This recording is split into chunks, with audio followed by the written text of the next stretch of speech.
నమస్కారం ఘంటారావానికి స్వాగతం. ముందుగా ప్రధానాంశాలు. రాష్ట్రంలోని వర్సిటీలకు ఉపకులపతుల నియామకం. ఏయుకు రాజశేఖర్, కృష్ణా వర్సిటీ వీసీగా రామ్జీ.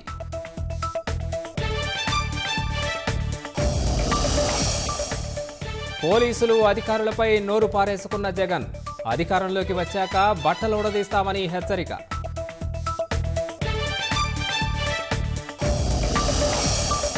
మహిళల వ్యక్తిత్వాన్ని కించపరిచిన వారికి పరామర్శలేంటి? వంశీతో ములాఖత్పై జగన్ సమాధానమివ్వాలన్న టీడీపీ నేతలు.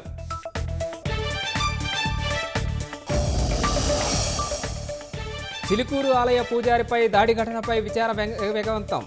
వీరరాఘవరెడ్డిని ప్రశ్నిస్తున్న మొయినాబాద్ పోలీసులు.